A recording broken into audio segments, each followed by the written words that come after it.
In a dense, shadowy forest, where the sun's rays seldom touch the ground, lives Corvus, a raven whose black feathers shimmer with hints of blue. Despite his beauty, he is deeply unhappy. Driven by his yearning, Corvus flies to the edge of the forest, where an ancient monastery rests in silence. There, he seeks the counsel of an old monk. Why must I be a raven? Surely there are others out there happier than I. Venerable monk, I am tired of being a raven. Could you make me a swan, a parrot, or even a peacock? Before you decide, Corvus, go and see for yourself if they truly are as happy as you believe. Heeding the monk's advice, Corvus flies to a tranquil lake where swans swim gracefully. Oh, swan, your life must be perfect with such beauty. Oh, Corvus, this white color makes me a target for predators. I envy the parrot's colorful feathers. They must lead a joyous life.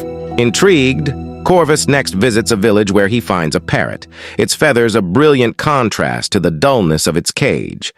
Parrot, are you happy living among humans, admired for your colors? These colors are my prison. Humans admire me but steal my freedom. Surely the peacock with his magnificent tail must be content. With a heavy heart, Corvus then journeys to a royal garden where peacocks roam with splendor. Peacock, is your life as magnificent as your feathers? These feathers are my curse.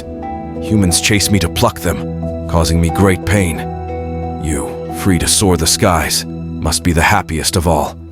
Enlightened by his journey, Corvus returns to the monk, a new understanding dawning within him. Venerable monk, I have seen that each has its sorrows. Perhaps my own form is not so unfortunate.